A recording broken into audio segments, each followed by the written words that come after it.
Genesee County, This conference will now be recorded. City of Brownsville,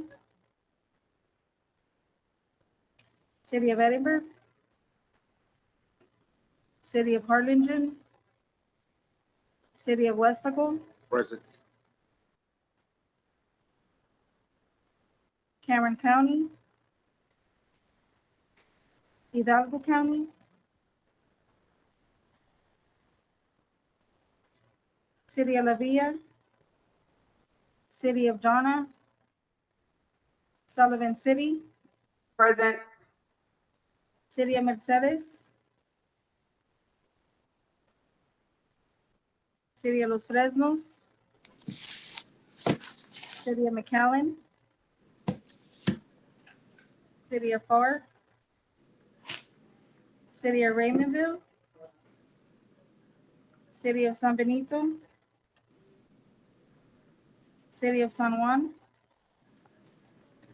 UTRGV, South Texas College, TSTC, and Mr. Troy Allen, Willacy County Navigation District, Mr. Jim Darling, Mr. Oscar Garcia, Mr. Andres Chavez, and Ms. Lupita Sanchez. Present. We have quorum. Right, the next item is invocation, so please stand.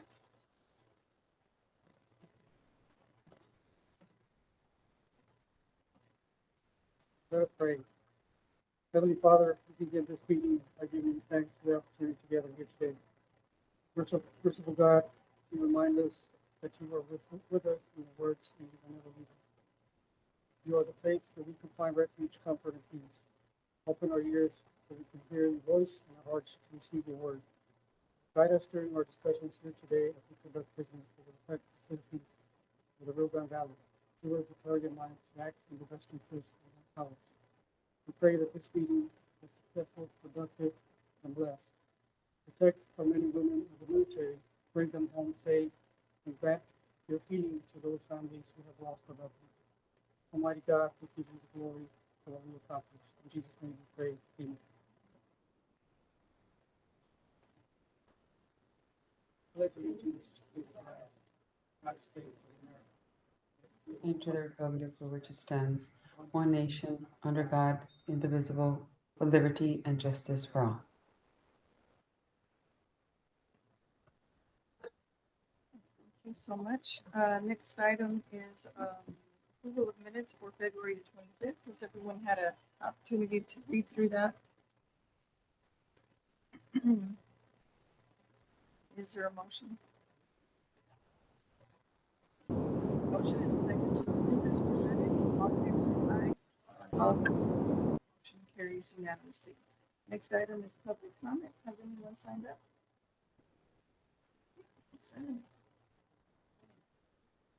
Yes, under administration, executive director's report, I have one item that's time sensitive.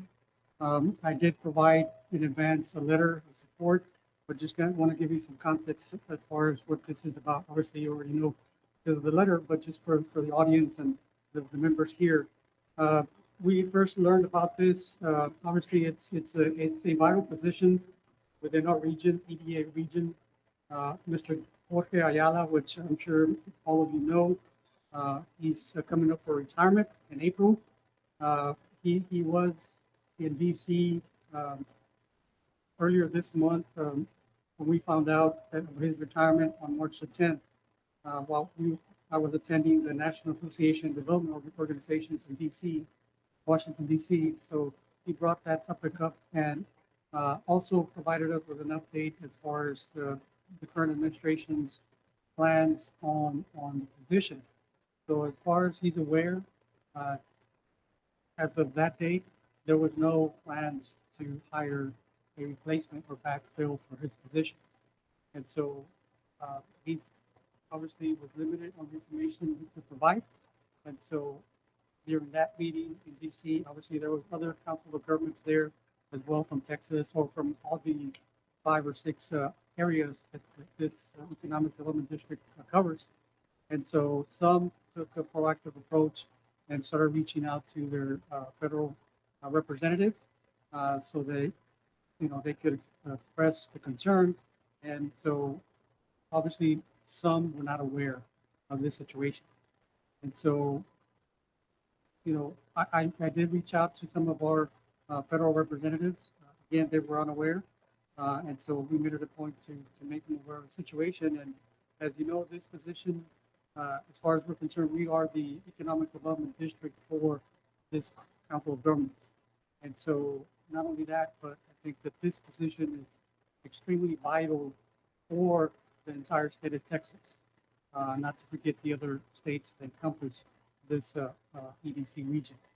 And so, as you know, funds are allocated and distributed to all these regions, and in turn, we provide or submit our applications for local governments to, and the region reviews it, determines the priorities, and selects, the respective project to be funded. So we don't know what the future holds as far as whether they're going to consolidate from 6 regions to 3 regions, whatever the case might be. But I think it's vital, it's extremely important that at least this region is highly considered so that we can have a director, regional director in place. Because since we are maybe the second highest economy within the nation, I think rightfully so, we should have some kind of support, when it comes to our region, having a director at that helm to continue to lead, in particular the state of Texas, to continue its economic growth and so forth. And so I did bring before you today a draft of a letter that could be signed by the president and copying all the board of directors that might be addressed to our federal representatives. That could be one option that we could take. Another one would be to have either the cities or the counties, take on this initiative. But I think approaching this unified, I think it speaks volumes. Obviously, I can't take it upon myself to reach out and find out what's going on. For one, we're prohibited from lobbying, and I'm the lowest man on the totem pole. They probably won't even open the door for me to begin with. And so you all here as the board members are key representatives, key members that obviously need to be aware of this and I guess take action. What that action is, I'll leave it up to you. We can open up the floor to discuss, but surely we do need to take some action and make it known that we need to have a regional director within this EDA region to continue our vital economic growth for not necessarily just this called region, but for the entire state. So the action before you today is to consider an action on advocacy efforts regarding Economic Development Administration, Austin Regional Director Vacancy with a letter of support.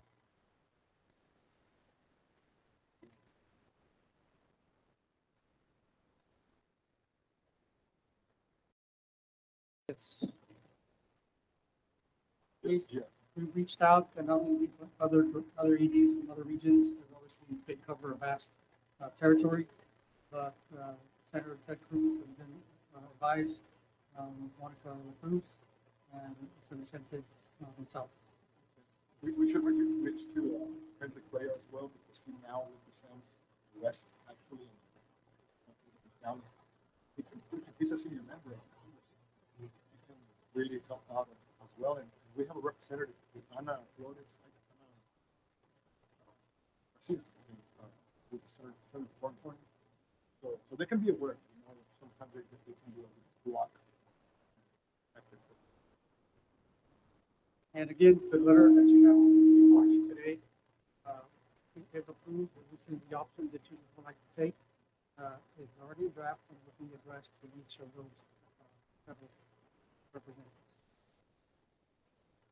I think the letter looks good because you're not advocating for any individual Personally, I think you're just saying that the position is really critical, it needs to be filled timely.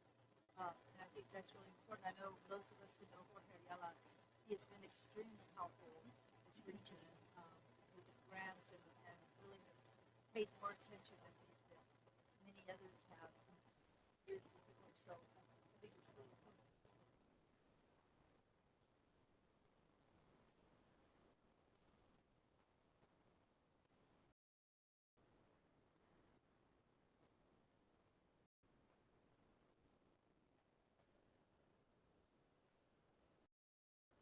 Favor of the letter of support, vacancy, as discussed. All in favor say aye. All opposed say no. Motion carries unanimously.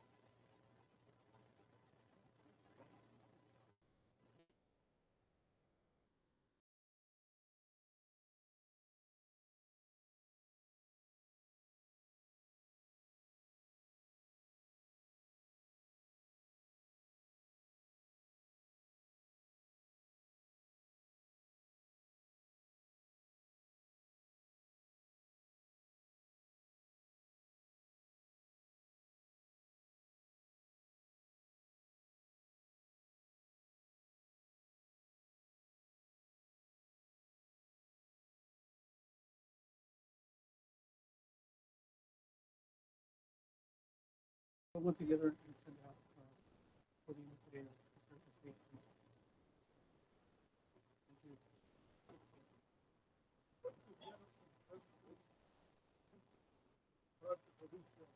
Representatives, how do we stand with them? With Vicente and Cruz and, where do we stand? As far as like relationships? Yes. Uh, I Well, I mean, back in our district, where do we stand?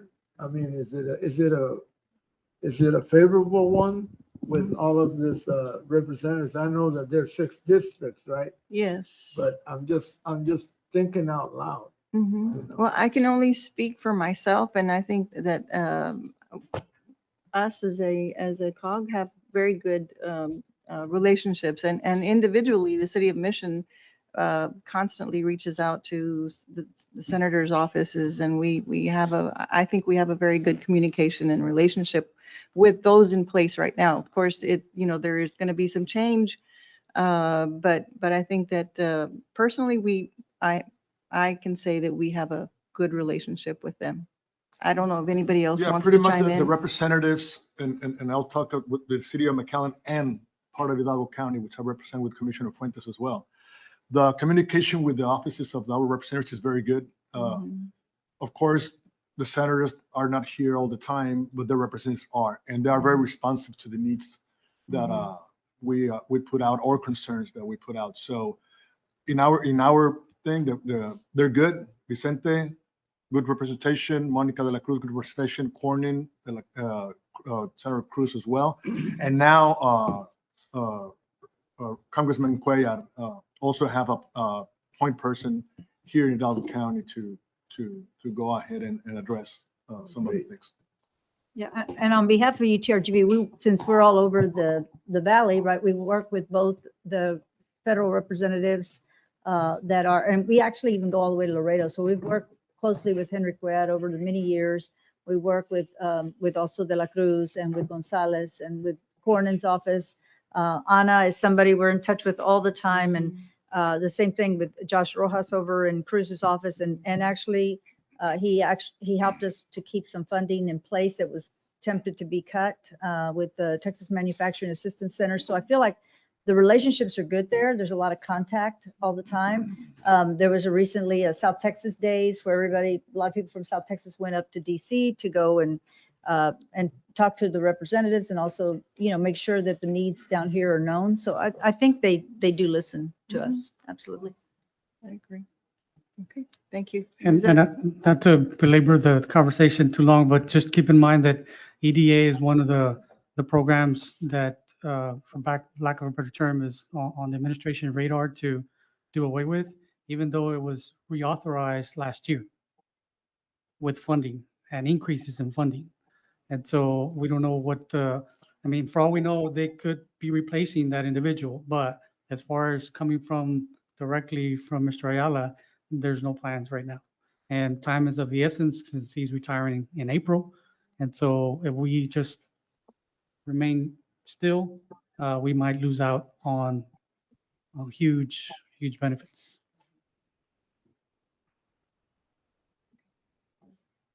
Is that answer? Okay, great. Thank you so much. All right, go Okay. ahead then. Sorry. Next item is introduction of new staff and members. We do have quite a bit of members. We do have one promotion, Ms. Clara Munoz, Planner 2 at the RGV MPO. We do have about six staff members, new staff members that joined Valley Metro. Mr. Camarillo, Mr. Garcia, Mr. Sanchez, Ms. Valadez, Ms. Sanchez, and Mr. Cifuentes. And we did have another member, Ms. Sydney Rivera, Program Specialist 1 with Community Economic Development for water quality. And then last but not least, we, as you know, we recently, or a while back, about 6 months ago or so, we passed a resolution or an agreement that we entered in with AARP. And so since the whole administration funding was on pause, ARP was affected. And so just barely recently, they started back their initiative on retirees coming back to the workforce. And so since we already had that agreement with them, this is our first and hope many more join our team that is working for us now. Ms. Ginger Acuna, she's clerical under administration. And then again, she's a retiree coming back to the workforce under AARP. And we'll have some other slots within all our departments to fill. But that's just wanted to give you an update on that. Item number 3, updates on regional news, funding opportunities, and training and legislation. So one of the things that I want to bring up to your radar is, again, at the same conference I attended in DC earlier this month, there's a big push to try to create RTPOs, regional transportation planning organizations. And so just as of recently, as of yesterday, as a matter of fact, we had our chair, ED, talk to TxDOT. And so it's a great opportunity, and it's highly likely that funding will be made available to councils of governments to start that initiative here in the coming year.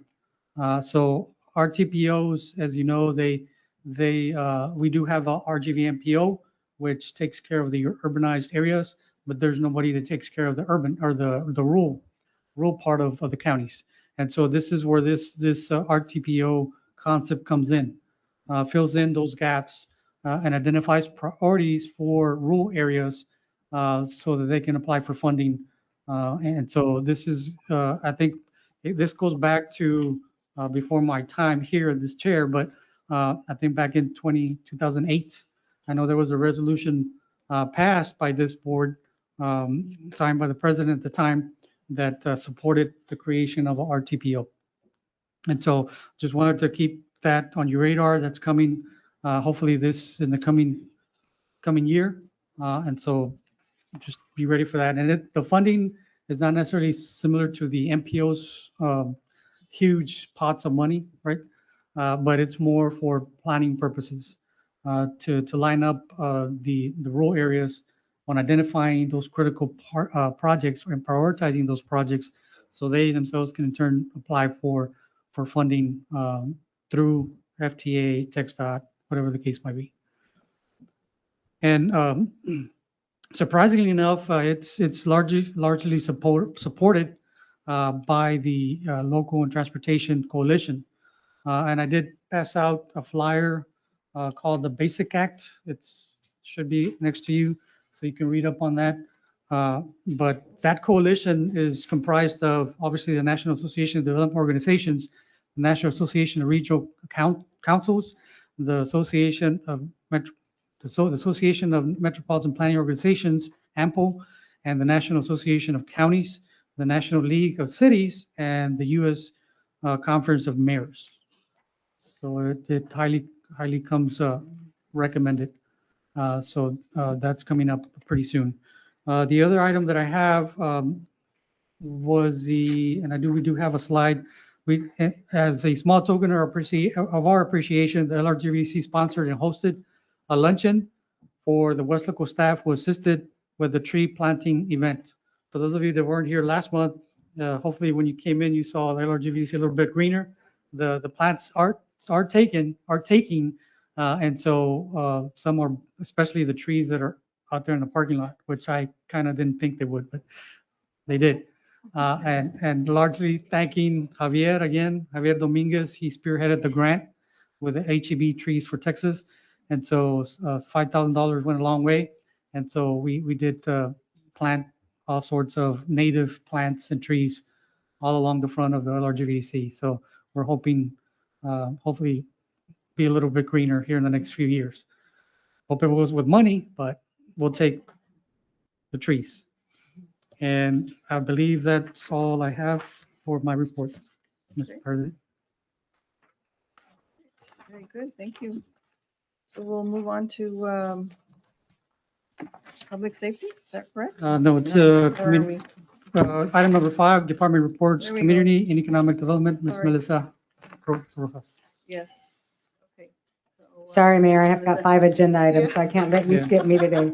Any other day. The mayor already wants to leave. I know. I promise to go fast, Mayor. All right, good afternoon, everybody. I've got 5 action items for y'all today. My first one is, back in September, if y'all remember correctly, we actually passed a tire ordinance for our region. This is actually a tire resolution because our counties cannot pass an ordinance. So I'm asking for approval to pass a resolution for our counties to approve and adopt for our tire study. And the resolution is in your packet if you have any questions. Okay, there's a motion and a second to approve. Motion the to tire approve. Resolution for counties to adopt. All in favor say aye. All in opposed say no. Motion carries unanimously. Thank you very much. And this is really a great resolution. It's a very serious problem that we Mhm. have here, and you've done an amazing job. Just to thank you again. So Thank you. Well, it's y'all, I mean, we're just getting the word out. Y'all are doing the work. And I will make an announcement about that at the end, but let me Okay. go through my items because Mayor wants me to go through. Anyway, then my second item is, we actually did our solid waste ranking. And if y'all look on your screen, you can actually see the 4 entities that were selected for our solid waste funds. The city of Mission got selected for source reduction and recycling. They will begin in May, hopefully May 1st. The city of Mission and Westaco. September, which is our second cycle, will kick off in September. And those 2 awardees are the city of Alton and the city of Mercedes. So you can look at the scoring. If y'all have any questions, I'm asking for a motion to approve these 4 cities and their solid waste funding applications. there's a motion and a second to approve the solid waste applications ranking and scoring for year funding 26-27. All in favor say aye. All opposed say no. Motion carries unanimously. And I Next need to thank all the cities that applied because we had 8 and it's making it very hard for my SWAC members that after the meeting, they did say, Melissa, we're going to have to meet to come up with some other priorities. So that's a good thing, at least for us, so for our region. The next item I have is to actually approve a new member for my solid waste advisory committee. We had an opening for a private citizen and the young lady by name of Susie Torres with Mother Earth Recycling, which I love that name, has applied to become one of our SWAC members. She is interested, she is developing recycling facility. She just hasn't identified where yet. But she does have a nonprofit. It's called Mother Earth Recycling. She is working with a couple of EDCs in the region, and she's trying to figure out where she's going to go. But for now, she wants to be part of our solid waste advisory committee. So I'm asking for approval. Any questions? A motion? So moved. There's a motion and a second to approve Susie Torres from Mother Earth Recycling as a advisory member. All in favor say aye. All opposed say no. Motion carries unanimously. Okay, and a couple more. The next one I have is to approve 2 stakeholders and 1 member for our STC4.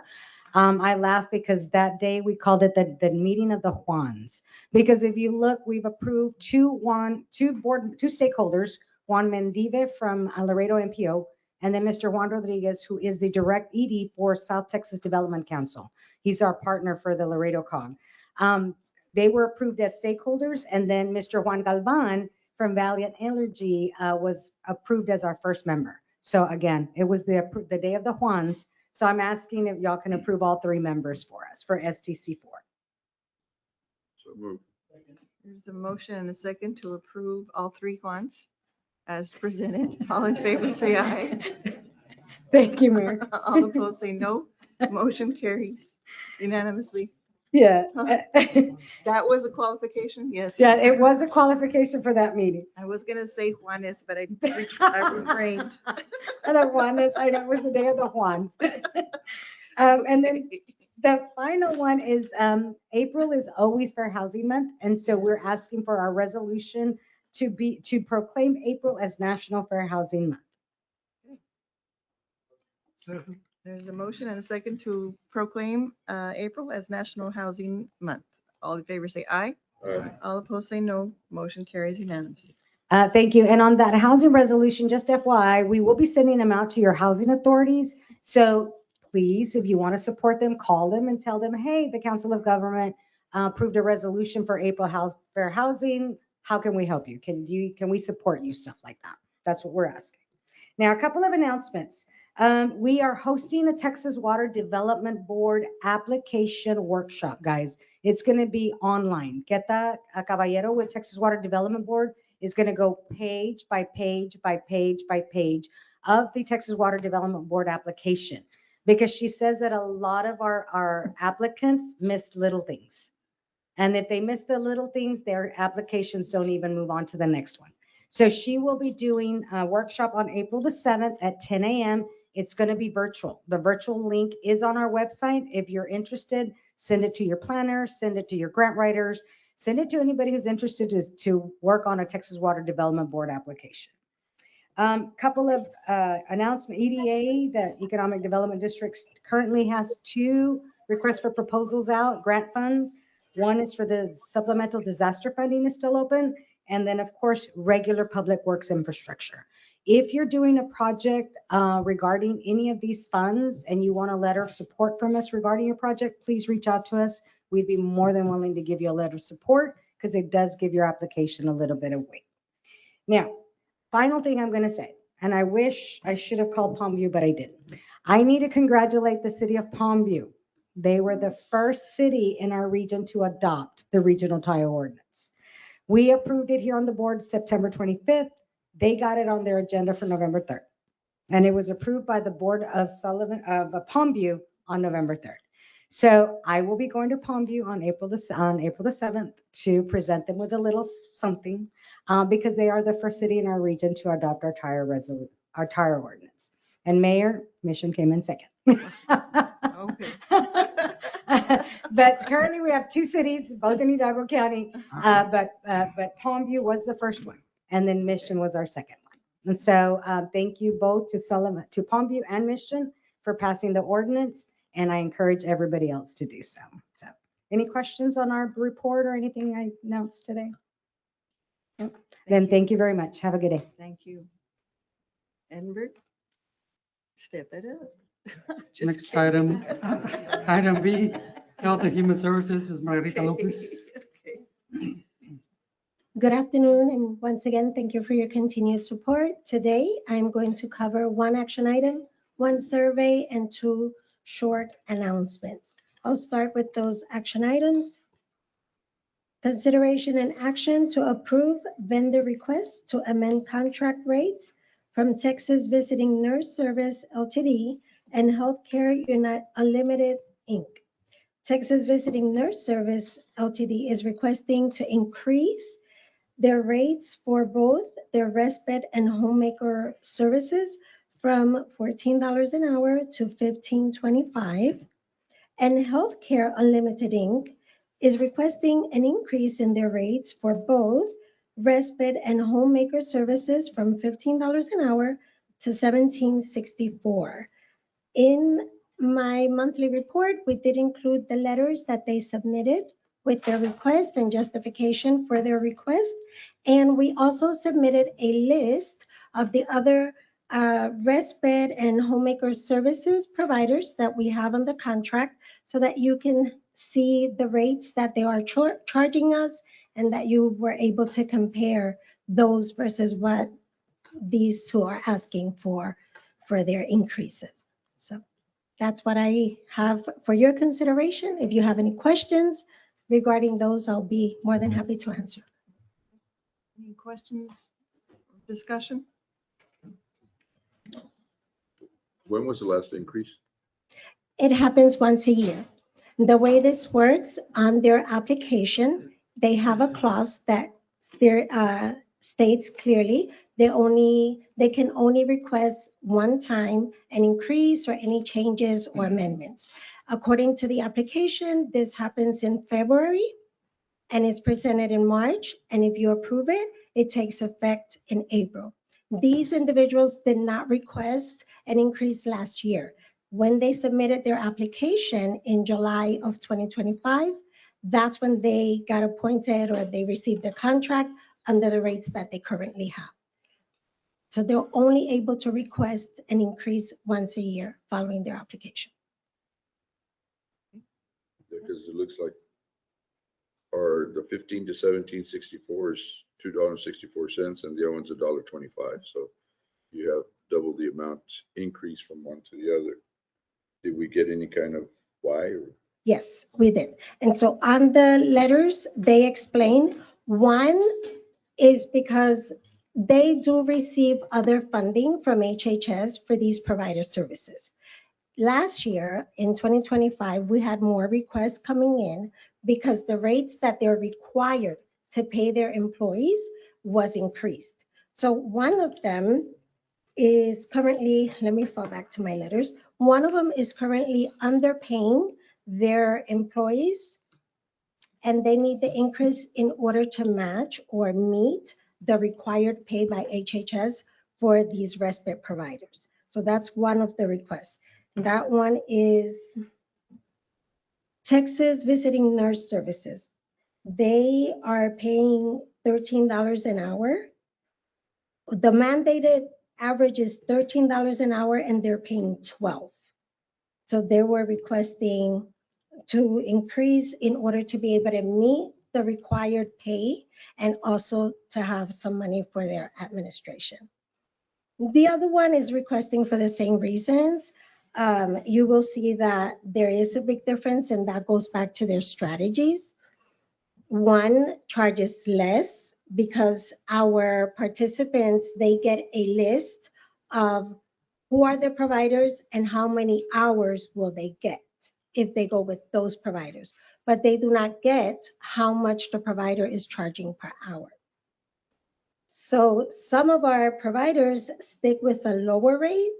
They get selected more often by the participants, and that gives them the ability to reach more people who have the possibility of contracting them for long-term services. We are only temporary. So when we fill that gap is usually because someone is waiting for long-term services from Medicare or Medicaid. So the strategy for some of our vendors is to already be in the door. And if these clients are happy and get long-term services, then they increase their permanent clients. Some others don't really worry about that. They just want more money up front. So their rates are lower.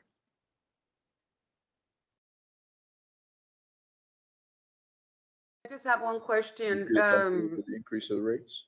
Yes, I do, because they have been able to honor that rate from the initial stages of the contract.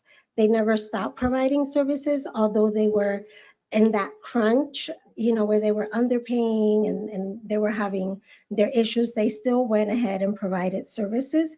Also on the list, you can see that the highest rate is $22 and the lowest rate is $13.50. This really doesn't affect us because we don't select who provide the services. The client is the one who selects which provider they want. The reason why we have such a strict timeline and only allow them to request any increase once a year is because it allows us to control the budget better. A couple of years ago, they were able to request these increases at any given time. And then imagine for us to be able to budget whatever funds we have from Title III for the year, it was just impossible because you're going up and down. And also because our clients will receive less hours. So we are comfortable because at the end of the day, we are only going to make an amendment to the budget once if it comes to that, and it's our clients who select them. Any other questions? Sir?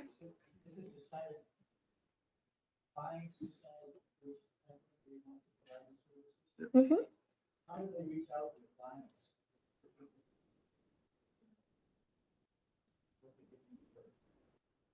They cannot reach out to our clients. What happens is we conduct the assessment, we get everything ready, and of course, we have to educate our participants.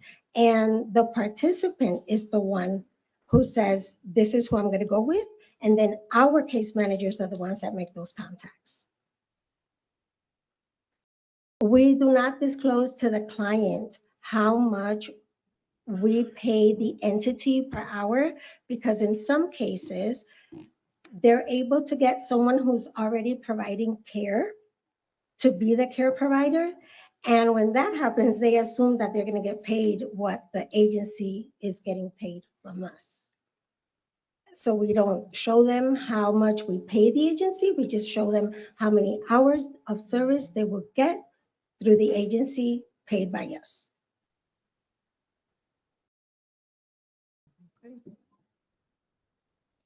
Any other questions? Make a motion to approve. Second. There's a motion and a second to approve the amended contract rates as presented. All in favor say aye. Aye. All opposed say no. Motion carries unanimously. Thank you. Thank you. As part of the packet, I did include a survey. We sent a hard copy, we sent a QR code. If you haven't had the opportunity to fill that one out, I do ask for at least 2 minutes of your time to complete it.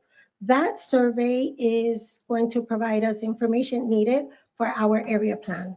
I've been working on our area plan. We've had roundtable talks. We're going out to all the counties to collect information, have listening sessions. And so your input is extremely important so that we can add those to our area plan draft. And you will receive the draft in your next meeting in April. And so if you have time and you can fill it out, that'd be great. We compressed it. We turned it into less than a full page. So it won't take much of your time. The other announcement that I have is we do have our live conference ready to go for this Friday. As always, we are fully sold. And so we are expecting to be at capacity on Friday. Other than that, that concludes my report, unless you have any other questions. Thank you. Thank you. Next item, item C, Public Safety, Emergency Services, Criminal Justice, and Homeland Security, Mr. Cesar Merlo. And 911. And I won. Yes, sir. Thank you. Good afternoon, Mayor and Board of Directors, SSM for Emergency Services. Only one item on the docket today, taking a break from the galaxy of action items I've had in the past. So item 1 is consideration action to approve the interlocal cooperation agreement between the Lower Rio Grande Valley Development Council and the County of Hidalgo to finalize the transfer of grant funded emergency communication equipment, ham radio equipment for the Hidalgo County Emergency Communication Headquarters project. Any questions or comments? Is there a second? Second. Okay, there's a motion and a second to approve the interlocal cooperation agreement between Lower Rio Grande Valley Development Council and Hidalgo County. All in favor say aye. All opposed say no. Motion carries unanimously. Thank you very much. And for brevity, we do have a lot of list of events that we've attended, but I do want two announcements. Our Homeland Security Division is hosting a all hazards workshop, preparedness workshop for senior officials on April 9th. That does provide TEQL credit provided by TEEX, and there's still plenty of slots available. It is a one-day here. That's April 9th from 9 a.m. to 3 p.m. Our Criminal Justice Division is coordinating with Behavioral Health Solutions South Texas for the naloxone or Narcan training, a 2-day training, Wednesday, April 22nd, and Thursday, April 23rd, 10 a.m. or 2 p.m. And the point of contact is Miss Bettis there from Behavioral Health Solutions. And on the 911 side of the house, we had some very big news as of today, or as of late February going into today. Our mobile multi-agency communication center is up and running. So those pictures before you are what has been driven by Mr. Cruz a couple of times already. And yesterday we got up earlier in the morning, around 5:30 in the morning, to transport and escort the command unit to the All Hazards Conference. So right now it is up and running at the All Hazards Conference as a demonstration, and we will be hosting a ribbon cutting ceremony today at 3:15 at the All Hazards Conference. The other stuff coming up with this is pretty impressive, but it is here and it is awesome. So pending any questions, that is all I have. And that conference is at the At McAllen. McAllen, right? Yeah, so we have to Okay. rush that way. Okay, very good. Thank you very much. Thank you. Item C2, Public Police Academy Program, Mr. Javier Solis. Good afternoon, everyone. I don't have any action items. I'm just going to give you a quick update of where we're at with our police academy. Our 231st Westlaco Academy is in their final week of training. Last week, they conducted a live active shooter exercise. And I'd like to take this opportunity to thank all my co-directors, my colleagues. Thank you all so much for your support in sending staff members to participate in those scenarios. I think that they walked away with a lot of insight and a lot of education on active shooters. So I thank all my colleagues for your support. They are in the final week of training. They will be scheduled to take their TCOL examination on April 7th. Their graduation is scheduled for April 13th, 2026 at 6 p.m. And that will take place at the Knapp Hospital Conference Center. Our City of Mission Academy 232 class has completed training on Texas Traffic Code. Currently, they are taking training for standardized field sobriety to be able to recognize impaired, intoxicated drivers on our roadways. We're currently seeking volunteers for next Tuesday if anybody wants to go have a couple of cocktails for free. We're going to be doing a wet lab, and we need people to practice on. So if any of you are interested, the invitation's out there. Give us a call, and we'll be happy to accommodate you. Mayor? Yeah, well, yeah. Yeah, we're volunteering. Just reach out to us, Mayor. We'll take care of you. Our LRGV Academy class 233 is set to commence next Thursday. We had originally scheduled it for Friday, but we realized it's Good Friday. So we're going to kick that off with orientation next Thursday on April 2nd. We have completed the background process on over 40 individuals. I'm happy to report that we will start that academy with 30 individuals. And it will take place here at the COG. We're going to be running it out of the Ken Jones in the evening. It'll be from 6 p.m. to 10 p.m. And it'll be a 10th month program, as that academy is going to be a part-time academy. We're also preparing to launch our 234th Police Academy in Rio Grande City. We will begin the background process for that starting in April. So by the beginning of May, we'll be running 3 concurrent academies throughout the Rio Grande Valley. I am preparing an action item for you next week. Next board meeting, because we're currently working to establish an interlocal agreement with police agencies in Cameron County. We've noticed that there is a need to provide more in-service training in Cameron County.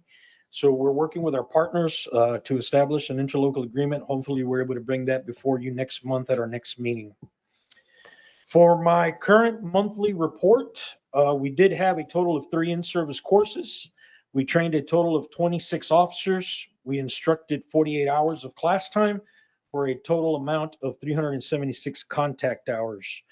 For our first quarter, that brings us to 332 officers trained, providing 418 hours of instruction, and we are currently sitting at 5,094 contact hours. So we're very busy at the academy. That's all I have for today, unless you all have questions. Very good. Thank you so much. Thank you all very much. May you all have a wonderful afternoon. Thank you. Likewise.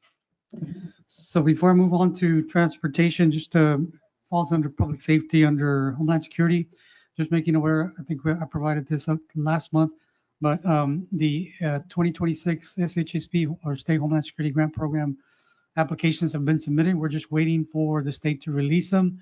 And so since there's a stringent deadline for us to submit as per the state, we will not be able to schedule them in accordance with this board meeting. So therefore, I would need to call in the executive committee to come in, or the mayor and the rest of the four members, to review and approve and then ratify it at the following regular meeting. And so we anticipate that the batch of applications from this region will be released from the state right around April 1st or 2nd, and we have 2 weeks from that time to get it approved and submitted. So just an FYI for executive committee and just knowledge for the board members. We'll schedule it after the meeting. Okay, thank you. And the next item, transportation, Valley Metro, Ms. Sandra Carrizales.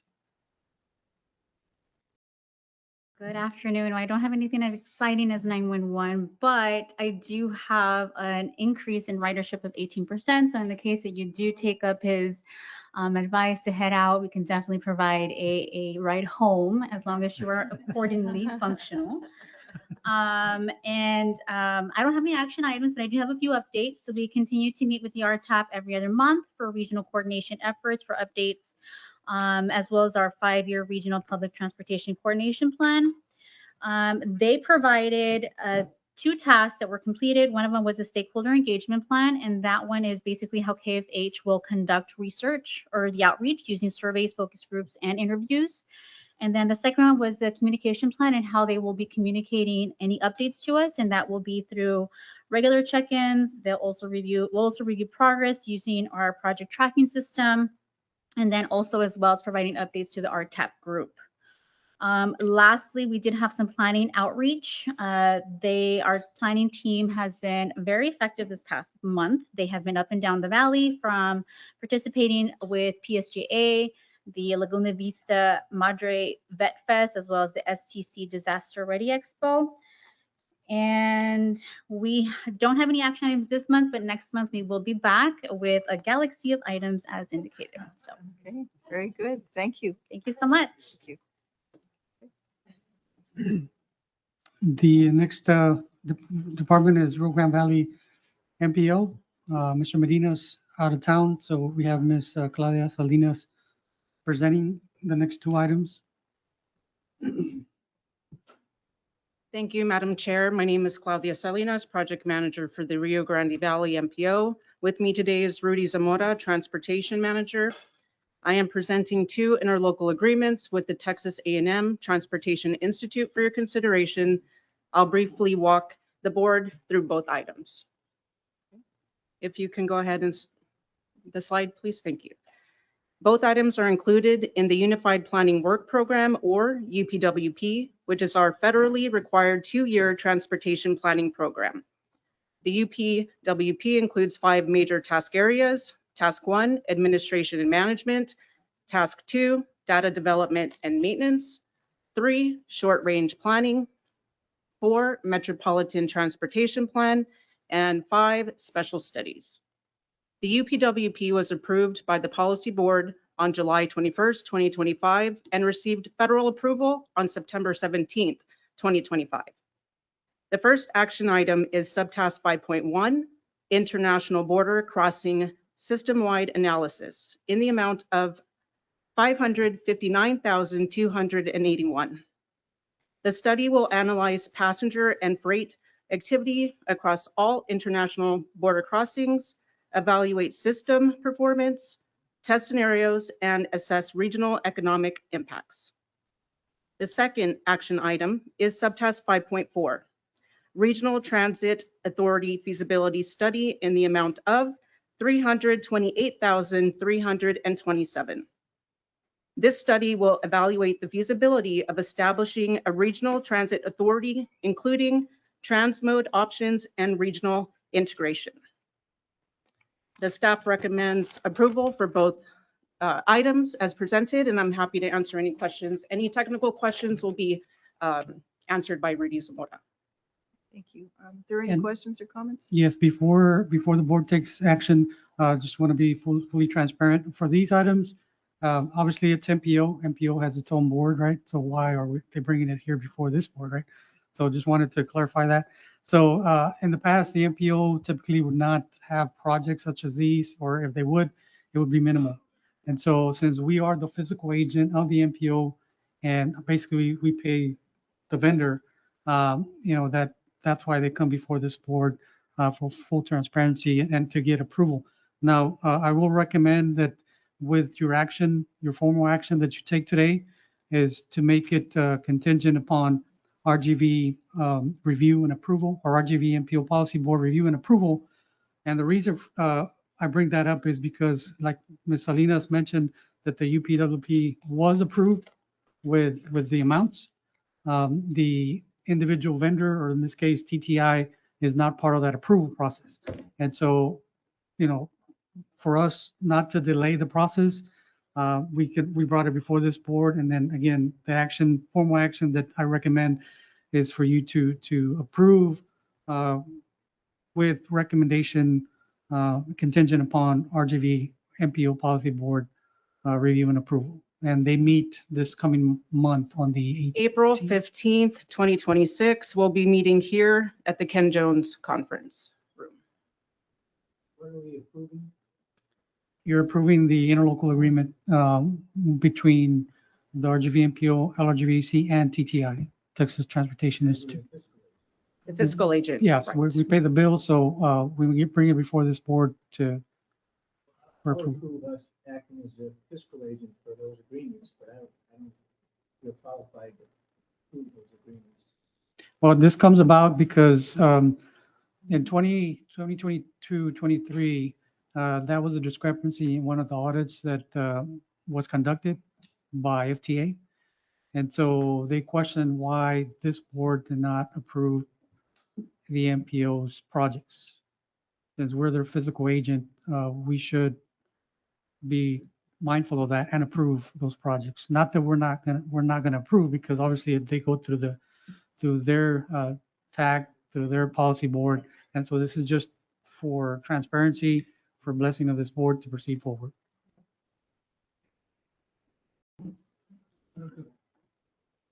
Okay, there's a motion and a second to approve both items. Yes. What's the, just in case, what's the import of the denial? I can't speak for the MPO board. And I don't know if Ms. Salinas can either. But and you're welcome to, you or Rudy, if you want to take a guess. Because they were approved as part of the UPWP. Correct. And then And thank you TTI. so very much for having us. Rudy Zamora? Good afternoon, everybody. Madam Chair, Mayor, good to see you all, and good afternoon. Rudy Zamora with, I'm Transportation Manager with RGV MPO. And just to clarify, as Manny was mentioning, our Transportation Policy Board has already approved the Unified Planning and Work Program. It's a federal document. It's required for planning studies such as this. And so therefore, with the board already approving that, we need to come to the LRGVDC for approval of the contract itself. So this is the interlocal agreement, as Mandy was mentioning, that this board's approval is needed for.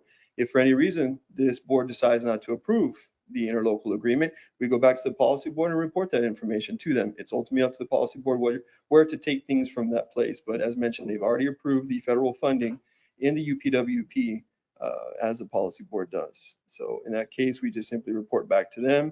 And, this could have some or produce some difficulties in executing contracts or interlocal agreements. But I will say it's never happened before, but we'll take it as it comes, right? So hope that helps, Mayor. And I will. Sorry, I'm a legal nerd. I just had to ask the question. Understood, understood. And it's good for us to assume all possibilities so we can go back and do research just in case, because you never know, right? It just prepares us more for the future. But as I mentioned, it would be a first, so we'd have to look into it a bit more. But ultimately, we report back to our policy board. And just know that because of what TTI is, the type of agency that it is, it's perfectly legal for us to engage with them in this form of interlocal agreement. And we would do the same for UTRGV, for STC. Yeah, Yeah. correct.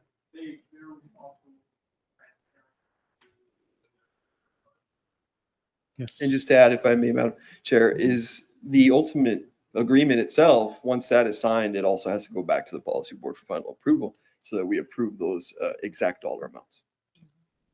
So if I may add just one thing. So one of the aspects that sets the COG as the entity that has to approve is through the interlocal act, where it has to be executed through the COG or the local government. That's a good point. I always felt like if your signature is needed, your bosses need to approve of it, right? So that's why we're here and that's why our board exists as well. So. Any other questions? Okay, there's a motion and a second to approve the interlocal agreements as presented for items 1 and 2. All in favor say aye. Aye. All opposed say no. Motion carries unanimously. Thank you. Thank you.